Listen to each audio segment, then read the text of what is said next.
Hello दोस्तों, नमस्कार। Way of maths channel में आपका फिर से स्वागत है। मैं हूं एम के गुजर और इस वीडियो में लेके आया हूं साउथ वेस्टर्न रेलवे, दक्षिणी पश्चिमी रेलवे में दिनांक 26 दिसंबर 2024 को एक ट्रेन मैनेजर का पेपर हुआ है। उस पेपर का तीसरा भाग, इस पेपर का पहला भाग और दूसरा भाग पिछले वीडियो में हल करवा दिए हैं। उनका लिंक डिस्क्रिप्शन में दिया हुआ है, वहां से आप जरूर देखें। इस पेपर में कुल 110 क्वेश्चन है। 1 से लेकर के 10 तक के हिंदी के क्वेश्चन है, कुल 10 जो मैंने हल करवा दिए हैं। क्वेश्चन नंबर 11 से लेकर के 50 तक रेलवे से संबंधित क्वेश्चन है जो मैंने पिछले वीडियो में हल करवा दिए हैं। क्वेश्चन नंबर 51 से लेकर के 80 तक गणित के क्वेश्चन है और 81 से लेकर के 110 तक अंग्रेजी के क्वेश्चन है। दूसरे वीडियो तक पहले भाग में क्वेश्चन नंबर 1 से लेकर के 30 तक और दूसरे भाग में क्वेश्चन नंबर 31 से लेकर के 60 तक हल करवा दिए हैं। इस वीडियो में क्वेश्चन नंबर 61 से देखेंगे, 61 से लेकर के 80 तक गणित के क्वेश्चन, 51 से लेकर के 80 तक गणित के क्वेश्चन है जिसमें क्वेश्चन नंबर 60 तक हल करवा दिए हैं। क्वेश्चन नंबर 61 देखेंगे, स्क्रीन पर देखें। एक ट्रेन 400 टन माल ढोती है, एक रेलगाड़ी है वो 400 टन माल ढोती है। एक ट्रेन 400 टन माल ढोती है। यदि माल का 25% पहले स्टॉप पर उतार दिया जाता है तो उतारे गए माल का ट्रेन पर शेष माल से क्या अनुपात है? ए में 1:4 दे रखा है, बी में 1:3, सी में 2:3 और डी में 1:2 दे रखा है। देखते हैं इसका हल। कुल माल 400 टन है, जो गाड़ी के अंदर कुल माल है वो 400 टन है। पहले स्टॉप पर उतारा गया माल 25%, यानी कि 400 का 25%। सबसे पहले हम 400 का 25% निकालेंगे। 400 गुणा 25 बटे 100, 2 जीरो से 2 जीरो काट दी और 4 को 25 से गुणा कर दिया, 100 टन। कुल माल 400 टन था, पहले स्टॉप पर उतारा गया माल स्पष्ट हो गया, 100 टन हो गया। कुल 400 टन में से 100 टन को उतार दिया। शेष माल रेलगाड़ी में 400 माइनस 100 बराबर 300 टन, यानी कि उतारा गया माल 100 टन था और गाड़ी में शेष माल 300 टन हो गया। यदि हम इसका अनुपात ज्ञात करेंगे तो उतारा गया माल अनुपात शेष माल 100:300, 2 जीरो से 2 जीरो कट गई, 1:3। उतारे गए माल से शेष माल का यदि अनुपात देखते हैं तो 1:3 हमको प्राप्त होता है। क्वेश्चन नंबर 61 का करेक्ट आंसर हुआ बी, 1:3। अगला क्वेश्चन देखेंगे। क्वेश्चन नंबर 62 में है what is 7/8 minus 1/4 is equal to, यानी 7/8 में से 1/4 को घटाएंगे तो क्या शेष रहेगा? ए में 9/8 दे रखा है, बी में 5/8, सी में 3/8 और डी में 3/4 दे रखा है। देखते हैं इसका हल। 7/8 माइनस 1/4 बराबर 8 का और 4 का लघुत्तम लेते हैं तो 8 प्राप्त होता है। पहली भिन्न के हर का 8 का भाग लैसे में देंगे लघुत्तम में तो 1 आएगा, 1 को 7 से गुणा कर दिया। माइनस 4 का भाग 8 में दिया 2, 2 को 1 से गुणा कर दिया 2, 7 में से 2 गया तो 5, 5/8 इसका आंसर रहेगा। 62 नंबर के क्वेश्चन का करेक्ट आंसर रहेगा बी, 5/8। ठीक है, अगला क्वेश्चन देखेंगे। क्वेश्चन नंबर 63 में है एक मालगाड़ी पहले घंटे में 30 किलोमीटर प्रति घंटा, दूसरे घंटे में 45 किलोमीटर प्रति घंटा और तीसरे घंटे में 60 किलोमीटर प्रति घंटे की यात्रा करती है। ट्रेन की औसत गति क्या है?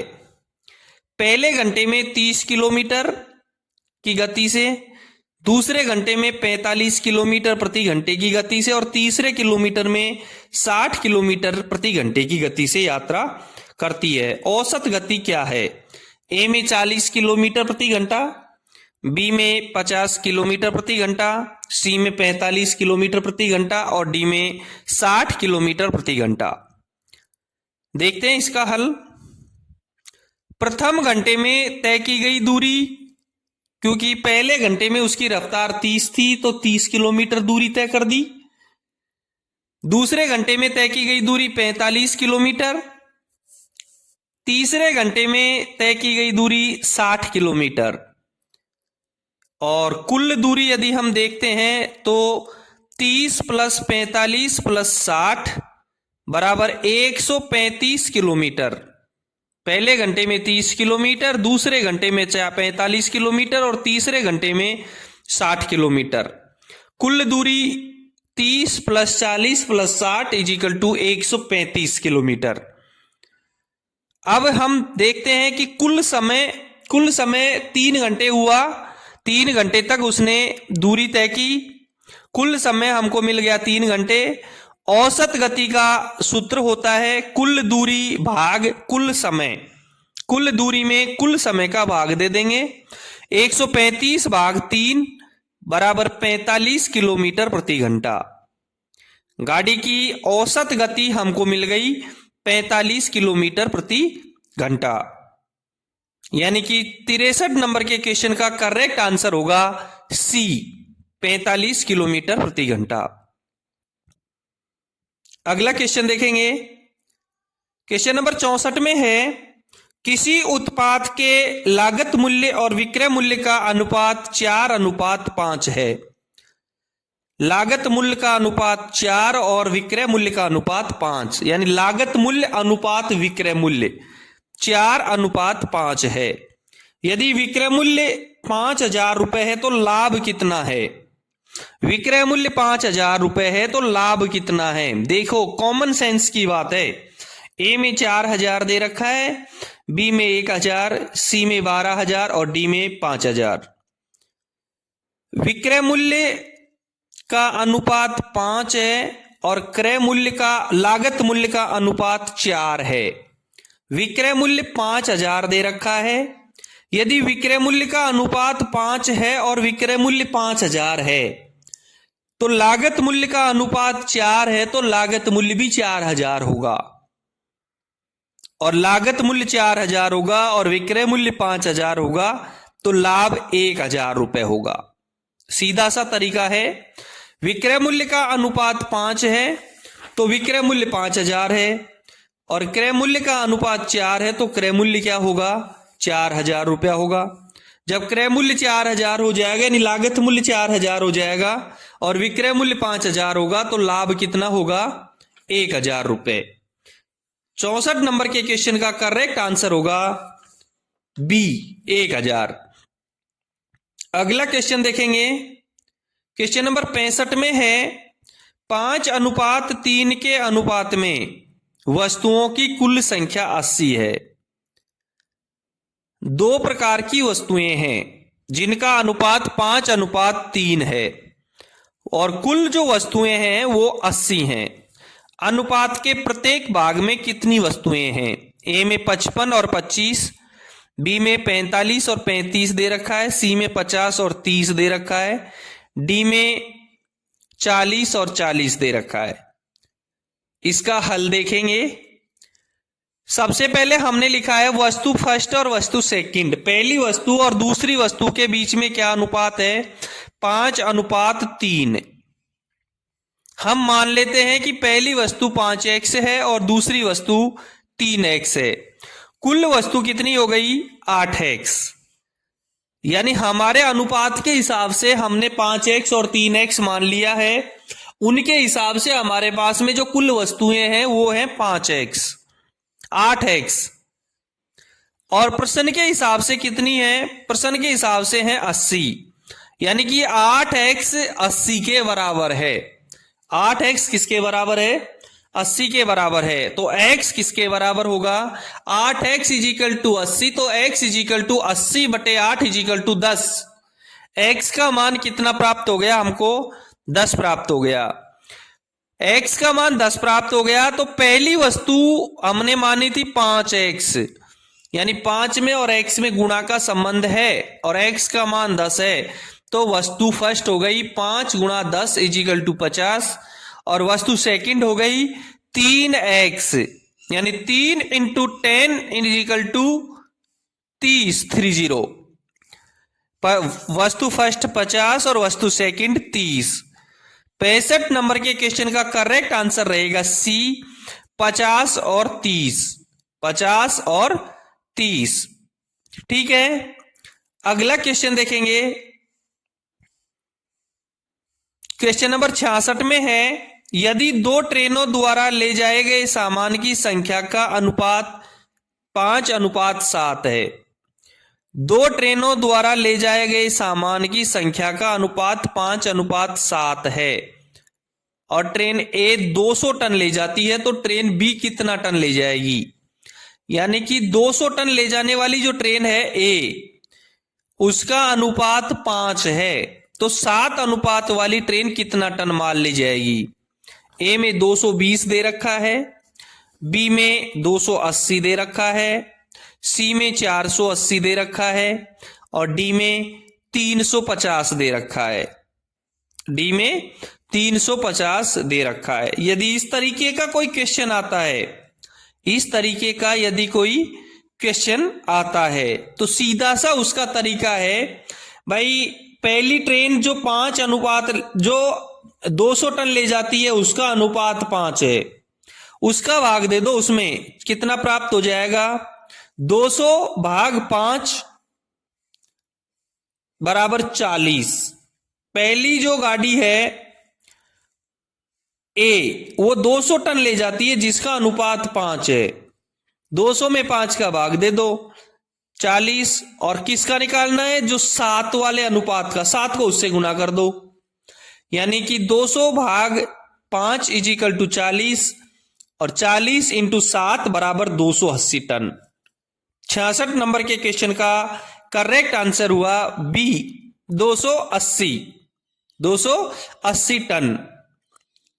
ठीक है, अगला क्वेश्चन देखेंगे। क्वेश्चन नंबर 67 में है, 2 अंकों की संख्या के अंकों का योग 13 है। 2 अंकों की एक संख्या है, उसमें अंकों का योग 13 है। जब अंकों को उलट दिया जाता है तो संख्या 27 घट जाती है। तो मूल संख्या क्या है? ए में 58 दे रखा है, बी में 85, सी में 76 दे रखा है और डी में 67 दे रखा है। सबसे पहले ए में हम इसको ऑप्शन से हल करते हैं। पहले ए वाली संख्या ले लेते हैं। ए में है 58। 58 में पहले 5 और 8 का योग निकाल के देखते हैं। 5 + 8 इज इक्वल टू 13। करेक्ट है, यहां तक प्रश्न सही है। अब इस संख्या को उलट दिया जाता है। उलटने पर यह संख्या कितनी हो गई? उलटने पर यह संख्या हो गई 85। अंक बदलने पर 85। अब यह संख्या 58 से ज्यादा हो रही है, जबकि हमको सवाल में कहा गया है कि संख्या 27 घट जाती है। प्रश्न में लिखा है कि संख्या 27 घट जाती है, लेकिन ये 58 58 से ज्यादा हो रही है, इसलिए ए आंसर सही नहीं रहेगा। बी में देखते हैं, ऑप्शन नंबर बी, इसमें 85 दे रखा है। सबसे पहले हम इसके अंकों का योग देखते हैं। 5 + 8 + 5 इज इक्वल टू 13। सही है। अंक बदलने पर देखते हैं, अंक बदलने पर कितना होता है? 85 का 58 हो जाता है और अंतर कितना रहता है? 85 - 58 इज इक्वल टू 27। करेक्ट हो गया। इसका मतलब क्वेश्चन नंबर 67 का करेक्ट आंसर रहेगा बी, 85। क्वेश्चन नंबर 67 का करेक्ट आंसर रहेगा बी, 85। अगला क्वेश्चन देखेंगे। क्वेश्चन नंबर 68 में है, भिन्न 18/24 को सरल रूप क्या होगा? 18/24 का सरल रूप क्या होगा? ए में 2/3, बी में 3/4, सी में 1/2 और डी में 1/4। 18 भाग 24 का सरल रूप क्या होगा? 18 में और 24 में 6 का भाग जाता है। 18 में 6 का भाग दे दो और 24 में 6 का भाग दे दो। 18 में 6 का भाग दिया तो 3 आया और 24 में 6 का भाग दिया तो 4 आ गया। यानी कि इस क्वेश्चन का करेक्ट आंसर रहेगा 3/4। 68 नंबर के क्वेश्चन का करेक्ट आंसर हुआ बी 3/4। अगला क्वेश्चन देखेंगे, क्वेश्चन नंबर 69 में देखें, ₹7,000 को ए बी सी के बीच इस प्रकार विभाजित किया जाता है कि ए को बी से आधा प्राप्त होता है और बी को सी से आधा प्राप्त होता है। सी का हिस्सा क्या है? ए में दे रखा है 100, बी में दे रखा है 200, सी में दे रखा है 400 और डी में दे रखा है 350। सबसे पहले हम देखते हैं कुल राशि कितनी है? 7,000। कुल राशि 7,000 है। इसका अनुपात देखते हैं, ए अनुपात बी अनुपात सी, ए अनुपात बी अनुपात सी। सबसे पहले उल्टा लेते हैं, ए को बी से आधा प्राप्त होता है और बी को सी से आधा प्राप्त होता है। यानी कि ए को बी से आधा, तो ए को यदि 1 मिलेगा तो बी को कितना मिलेगा? 2, उससे 2 गुना। और बी को यदि 2 मिलेगा तो सी मिलेगा 4, बी से 2 गुना। ए को बी से आधा हो गया, यानी 2 का 1 रह गया। बी को सी से आधा हो गया, बी का 4 है तो सी का 2 रह गया। तीनों का अनुपात ए अनुपात बी अनुपात सी 1:2:4 हो गया। टोटल अनुपात देखते हैं, 1 + 2 + 4 = 7। टोटल अनुपात हो गया इसका 1 + 2 + 4 = 7। अब देखते हैं सी का हिस्सा। सी का हिस्सा ज्ञात करने के लिए सी का अनुपात 4 भाग कुल अनुपात 7 गुणा 7,000। 4 भाग 7 गुणा 7,000। 7 का भाग 1,000 में देंगे, 7,000 में देंगे 1,000 आ जाएगा और 1,000 को 4 से गुणा करेंगे तो 4,000 प्राप्त हो जाएगा। सी का हिस्सा कितना प्राप्त हो गया? 4,000 प्राप्त हो गया। ऑप्शन में 4,000 नहीं है, गलती से रह गया, इसलिए 69 नंबर के क्वेश्चन का करेक्ट आंसर रहेगा 4,000। 69 नंबर के क्वेश्चन का करेक्ट आंसर रहेगा 4,000। अगला क्वेश्चन देखेंगे, क्वेश्चन नंबर 70 में है, श्रृंखला में अगला कौन सा नंबर आएगा? श्रृंखला में अगला कौन सा नंबर आएगा?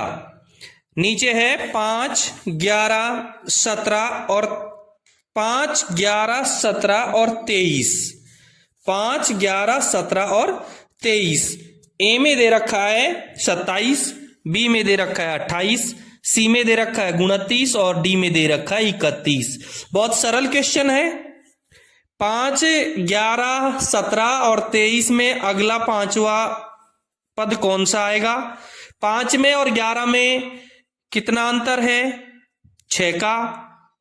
11 में और 17 में कितना अंतर है? 6 का। 17 और 23 में कितना अंतर है? 6 का। तो 23 में अगला पद भी 6 के अंतर का ही आएगा। 23 से 6 जोड़ेंगे तो 29 आएगा, तो 29 इसका अगला पद होगा। क्वेश्चन नंबर 70 का करेक्ट आंसर हुआ सी 29। ठीक है, अगला क्वेश्चन देखेंगे। दोस्तों आप देख रहे हैं SWR का 26 दिसंबर 2024 में एक ट्रेन मैनेजर का पेपर हुआ था, उस पेपर का हल, जिसमें 51 से लेकर के 80 तक के क्वेश्चन गणित के थे। आप गणित के क्वेश्चन देख रहे हैं। यदि किसी कार्य को करने में, क्वेश्चन नंबर 71 में है, यदि किसी कार्य को करने में 3 श्रमिकों को 6 दिन लगते हैं तो उसी कार्य को पूरा करने में 6 श्रमिकों को कितना समय लगेगा? ए में 2 दिन, बी में दे रखा है 3 दिन, सी में दे रखा है 4 दिन और डी में दे रखा है 6 दिन। किसी कार्य को करने में 3 श्रमिकों को 6 दिन लगता है तो 6 श्रमिकों को 3 दिन लगेगा। किसी काम को करने में 2 आदमी 2 दिन में करते हैं तो 1 दिन में करने के लिए 4 आदमी चाहिए। किसी काम को करने में 3 श्रमिक 6 दिन लगाते हैं तो 6 आदमी लगा देंगे तो 3 दिन में पूरा हो जाएगा। 71 नंबर के क्वेश्चन का करेक्ट आंसर हो जाएगा बी 3 डेज। दोस्तों ये क्वेश्चन कॉमन सेंस के क्वेश्चन है, इतना ज्यादा हल करने की इसमें कोई आवश्यकता नहीं है। अगला क्वेश्चन देखेंगे, क्वेश्चन नंबर 72 में है 11 के प्रथम 5 गुणजों का औसत क्या है? ए में 33 दे रखा है, बी में 15, सी में 55 और डी में 50 दे रखा है। देखते हैं इसका हल। 11 के प्रथम 5 गुणज यानी कि 11, 22, 33, 44 और 55।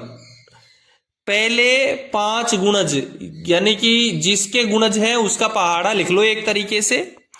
इसका औसत ज्ञात करना है। औसत का सूत्र होता है संख्याओं का योग बटा संख्याओं की संख्या। तो 11, 22, 33, 44 और 55 का योग 165 हो गया और 165 में 5 का भाग दे देंगे, 33 इसका आंसर आ जाएगा। 165 भाग 5 बराबर 33। 11 के प्रथम 5 गुणजों का औसत का आंसर हुआ ए 33। 72 नंबर का करेक्ट आंसर ए। अगला क्वेश्चन देखेंगे, एक संख्या का वर्ग 100 से 36 कम है, संख्या ज्ञात कीजिए। बहुत सरल क्वेश्चन है, गणित के इतने हार्ड क्वेश्चन नहीं है, आप आसानी से समझ सकते हैं। ए में 12, बी में 6, सी में 9 और डी में 8 दे रखा है। क्वेश्चन देखो आप, एक संख्या का वर्ग 100 से 36 कम है, यानी कितना है? 100 से 36 कम कितना होगा? 64। एक संख्या का वर्ग है वो 100 से 36 कम है, यानी कि 64 होगा। अब 64 की संख्या का वर्ग होगा, 8 का वर्ग 64। आपको हल करने की कोई आवश्यकता नहीं है, हल करने की जरूरत ही नहीं है। 100 से 36 कम है यानी 64 है और 64 की संख्या का वर्ग है, 8 का वर्ग 64 है, इसलिए करेक्ट आंसर 8 होगा इसका। क्वेश्चन नंबर 33 का करेक्ट आंसर हुआ डी 8।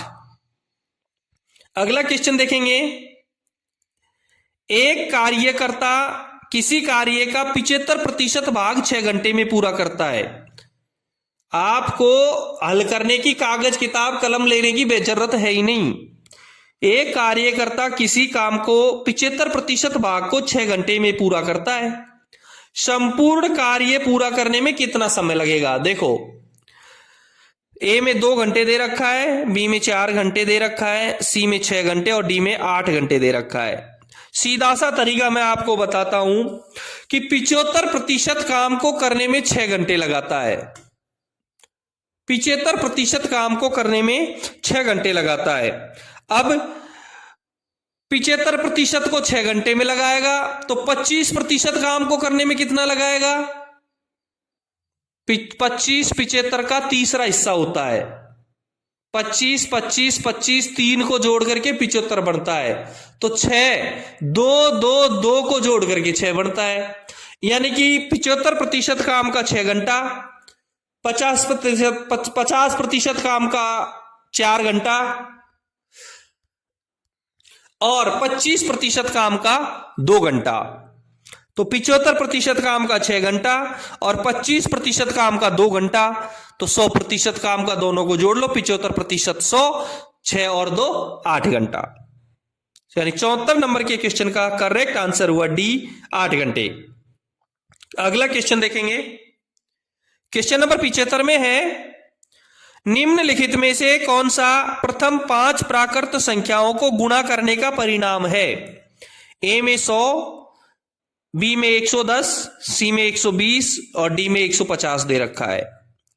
सवाल है प्रथम 5 प्राकृत संख्याओं को गुणा करने पर क्या आएगा। ध्यान रखना, प्राकृत संख्याएं 1 से शुरू होती हैं। 1, 2, 3, 4 और 5 को गुणा करने पर क्या प्राप्त होगा। आप गुणा करके इसका उत्तर ज्ञात कर लेना।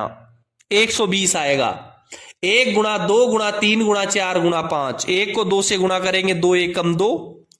2 को 3 से गुणा करेंगे, 2 3 6। 6 को 4 से गुणा करेंगे, 6 चौके 24। और 24 को 5 से गुणा करेंगे, 6 पंजे, तो 24 पंजे 120। 75 नंबर के क्वेश्चन का करेक्ट आंसर रहेगा सी, 120। अगला क्वेश्चन देखेंगे। क्वेश्चन नंबर 76 में है एक आयत की लंबाई और चौड़ाई का अनुपात 4:3 है। यदि लंबाई 16 सेंटीमीटर है तो चौड़ाई क्या होगी।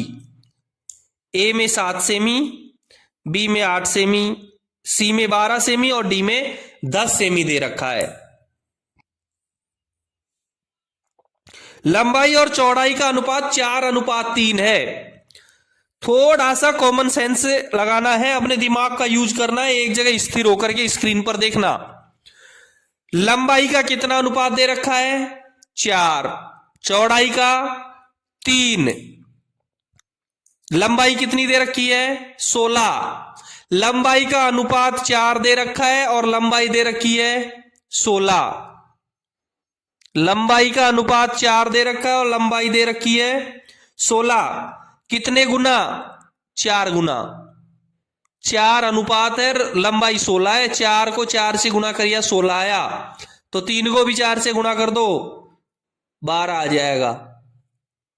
और 76 नंबर के क्वेश्चन में चौड़ाई कितनी हो जाएगी उसकी, 3 चौके 12। करेक्ट आंसर हुआ सी, 12 सेंटीमीटर। अगला क्वेश्चन देखेंगे। क्वेश्चन नंबर 77 में है समकोण कितने डिग्री का होता है। खूब पढ़ा था अब से पहले। ए में 180 डिग्री, बी में 90 डिग्री, सी में 360 डिग्री और डी में 135 डिग्री। ए में जो 180 डिग्री दे रखा है इसको हम सरल कोण कहते हैं, सीधा कोण भी कहते हैं, ऋजु कोण भी कहते हैं और अर्धवृत्त भी कहते हैं। ठीक है। बी में 90 डिग्री दे रखा है, इसको हम समकोण कहेंगे। और 77 नंबर का करेक्ट आंसर यही रहेगा। सी में 360 डिग्री दे रखा है, इसको हम पूर्ण कोण कहेंगे और पेरिगोन भी कहेंगे। ठीक है। क्वेश्चन नंबर 77 का करेक्ट आंसर हुआ बी, 90 डिग्री। समकोण 90 डिग्री का होता है। क्वेश्चन नंबर 78 देखेंगे। निम्नलिखित में से कौन सा समीकरण 3x - 4y = 8 का समाधान नहीं है। नहीं है यानी कि ए बे से दे, ABCD में चारों में से कोई एक नहीं है, बाकी 3 तो हैं। ए में 4 और 1 दे रखा है। ऐसे जब कहीं लिखे हो तो x का मान 4 और y का मान 0 रहेगा। बी में x का मान 8 और y का मान 4। सी में x का मान 1 तो y का मान 4 और डी में x का मान 0 और y का मान 2। हम पहले ऑप्शन ए लेते हैं। ए में लिखा है 4 और 1। समीकरण है हमारा 3x - 4y = 8 और ऑप्शन ए में दे रखा है 4 और 1, x = 4 और y = 1। हम इसका मान रखते हैं। मान रखने पे आएगा 3 × 4 - 4 × 1 = 8। 3 को 4 से गुणा किया 12, 4 को 1 से गुणा कर दिया 4 एकम 4 = 8। 12 में से 4 गया तो कितना प्राप्त होता है, 8। इसका मतलब ए ऑप्शन सही है, ये इसका उत्तर नहीं हो सकता है। ऑप्शन बी देखते हैं। ऑप्शन बी में 8 और 4 दे रखा है, सबसे पहले हम समीकरण लिखते हैं। 3x - 4y बराबर 8, x बराबर 8 और y बराबर 4। मान रखने पर 3 × 8 - 4 × 4 बराबर 8। हल किया तो 8 को 3 से गुणा कर दिया 24, 4 को 4 से गुणा कर दिया 16। 24 - 16 बराबर 8। ये भी इसका करेक्ट रहा है, इसलिए 78 नंबर के क्वेश्चन का बी आंसर भी नहीं हो सकता। सी में देखते हैं। पहले समीकरण लिखते हैं। 3x - 4y बराबर 8। x का मान 1 और y का मान 4 रखते हैं। मान रखने पर हमको प्राप्त होता है 3 × 1 - 4 × 4 बराबर 8। 3 को 1 से गुणा किया, 3 एकम 3 और 4 को 4 से गुणा किया 16। 3 - 16 बराबर 8। इसका मान बराबर नहीं आया, यानी कि यह समाधान नहीं हो सकता। क्वेश्चन नंबर 78 का करेक्ट आंसर रहेगा सी, x बराबर 1 और y बराबर 4। अगला क्वेश्चन देखेंगे। क्वेश्चन नंबर 79 में है, साधारण ब्याज पर एक धनराशि 5 वर्ष में दोगुनी हो जाती है। प्रति वर्ष ब्याज दर ज्ञात करो। इसमें दर ज्ञात करनी है। ए में 5%, बी में 10%, सी में 15 और डी में 20 दे रखा है। देखते हैं इसका हल। साधारण ब्याज पर एक धनराशि दे नहीं रखी है, तो हम उसको 100 मान लेते हैं। मूलधन 100 रुपए, दोगुनी हो जाती है, इसका मतलब 100 से 2 गुना हो गया तो ब्याज भी 100 रुपए। मूलधन 100 रुपए, ब्याज भी 100 रुपए। अब दर क्या है? समय आपको दे ही रखा है 5 वर्ष। समय दे रखा है 5 वर्ष। मूलधन 100 रुपए, ब्याज 100 रुपए, समय 5 वर्ष और ज्ञात करना है दर। दर ज्ञात करने का एक सूत्र होता है 100 गुणा मूलधन, 100 गुणा ब्याज बटा मूलधन गुणा दर। 100 गुणा ब्याज बटा मूलधन गुणा दर, यानी 100 को ब्याज से गुणा कर देते हैं और उसमें 100 को मूलधन को समय से गुणा करके भाग दे देते हैं। 100 गुणा 100 भाग 100 गुणा 5। 100 गुणा 100 भाग 100 गुणा 5। 100 को 100 से गुणा करके 100 गुणा 5 का उसमें भाग देंगे। 100 से 100 हट जाएगा और 100 में 5 का भाग जाएगा तो 20 प्राप्त हो जाएगा और 20 ही इसकी दर रहेगी। 20 इसकी क्या रहेगी? दर रहेगी। 79 नंबर के क्वेश्चन का करेक्ट आंसर रहेगा डी, 20%। अगला क्वेश्चन देखेंगे। 80 नंबर के क्वेश्चन में है, एक ट्रेन 3 घंटे में 180 किलोमीटर की यात्रा करती है। एक ट्रेन 3 घंटे में 180 किलोमीटर की यात्रा करती है। 100 किलोमीटर प्रति घंटे के प्रतिशत में इसकी गति क्या है? केवल क्वेश्चन को गोल गोल घुमाने के लिए दे दिया इसने। 100 किलोमीटर प्रति घंटे का प्रतिशत। ए में 50%, बी में 100%, सी में 60% और डी में 40%। 3 घंटे में 180 किलोमीटर की यात्रा तय करती है, तो 1 घंटे में कितनी यात्रा करेगी? 100 किलोमीटर प्रति घंटे की यात्रा करेगी। 1 घंटे में 60 किलोमीटर प्रति घंटे की यात्रा करेगी। 3 घंटे में 180 तो 1 घंटे में 60 किलोमीटर। 3 घंटे में 180 तो 1 घंटे में 60 किलोमीटर की यात्रा तय करेगी। 80 नंबर के क्वेश्चन का करेक्ट आंसर रहेगा सी, 60%। 80 किलोमीटर प्रति घंटा और प्रतिशत में उसको बदल दोगे 100 किलोमीटर प्रति घंटे के हिसाब से, तो उसका 60% आंसर सही रहेगा। 80 नंबर की क्वेश्चन का करेक्ट आंसर हुआ सी।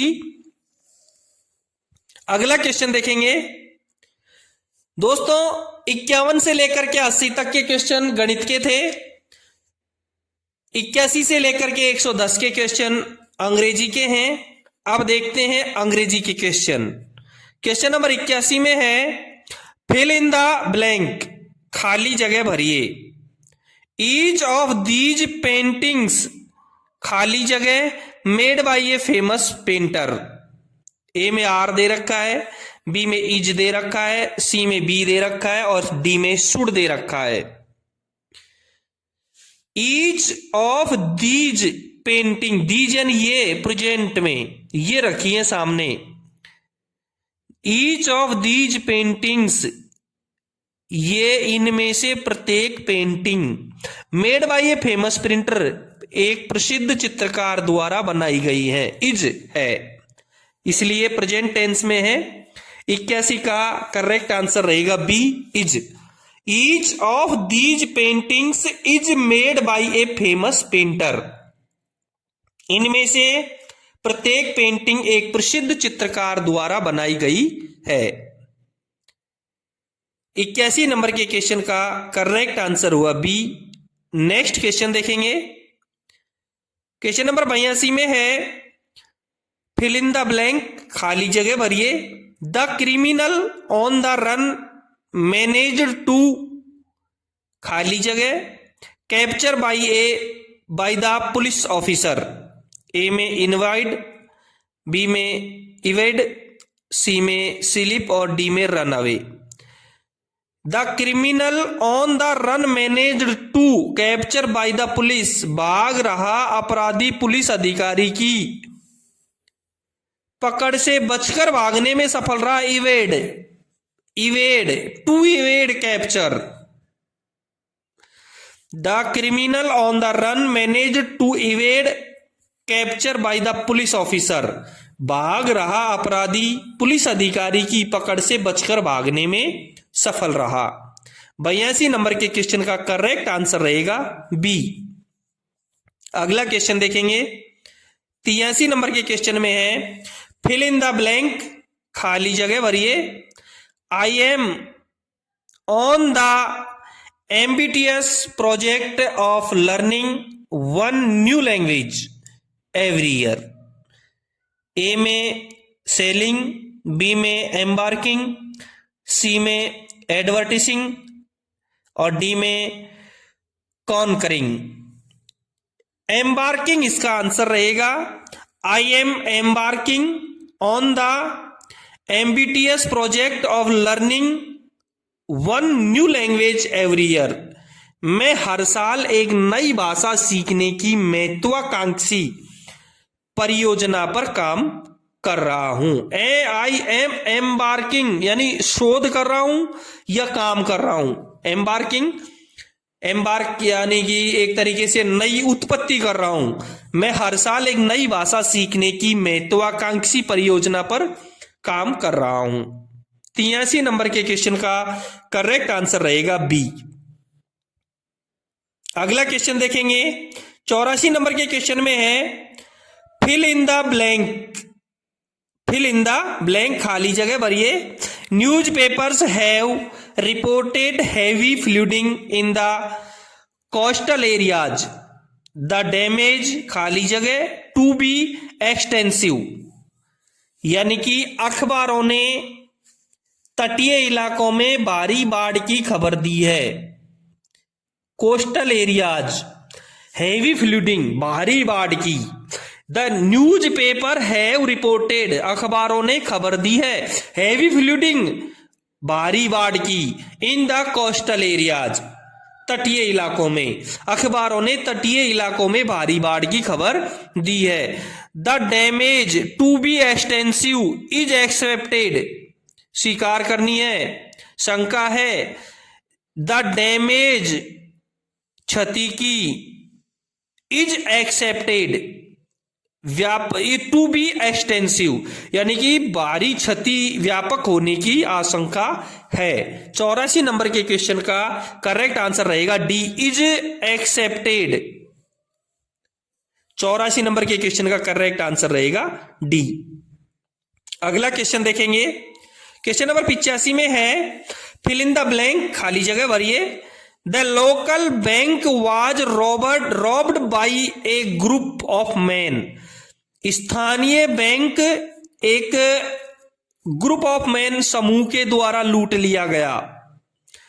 स्थानीय बैंक को robbed by A group of man, एक लोगों के एक समूह के द्वारा लूट लिया गया। खाली जगह वर आर्म्ड थे, हथियारबंद। कौन थे? ए में है 4 ऑफ दीज, बी में 4 वूम, सी में 4 ऑफ वूम, हाँ, और डी में 4 ऑफ दोज। ये सी आएगा इसका, 4 ऑफ वूम, उनमें से 4 हथियारबंद थे। The local bank was robbed by A group of man. स्थानीय बैंक को लोगों के एक समूह ने लूट लिया। 4 ऑफ वूम वर आर्म्ड, उनमें से 4 हथियारबंद थे। 85 नंबर के क्वेश्चन का करेक्ट आंसर रहेगा सी। अगला क्वेश्चन देखेंगे, क्वेश्चन नंबर 86 में है चूज द करेक्ट एंटोनिम, विलोम शब्द चूज करिए। ए में इसमें दे रखा है इक्वेनिमिटी, समभाव। ए में ट्रैंक्विलिटी, जिसका अर्थ शांति होता है। बी में कॉम्पोशर, जिसका मानसिक संतुलन। सी में प्लेसिडिटी, सौम्यता, और डी में एजिटेशन, डी में एजिटेशन दे रखा है।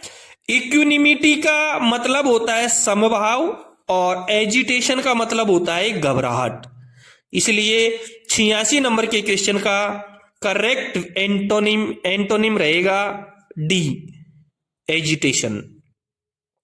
अगला क्वेश्चन देखेंगे, क्वेश्चन नंबर 87 में है चूज द करेक्ट एंटोनिम, विलोम शब्द चुनिए।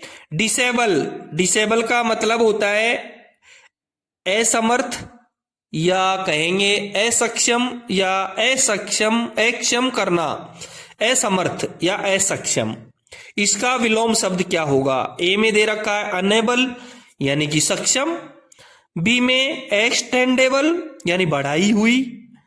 सी में डिस्टेंट, यानी कि दूरी, और डी में डैमेज, यानी हानि। असक्षम का विलोम शब्द तो सक्षम ही होगा। डिसेबल का विलोम शब्द एनेबल होगा। 87 नंबर के क्वेश्चन का करेक्ट आंसर होगा ए।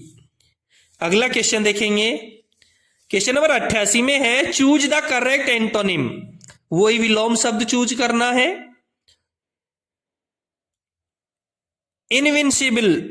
इनविंसिबल यानी कि अजेय, या कहेंगे इसको इनवाइंसिबल को अपराजेय, यानी कि जीते न जाने योग्य।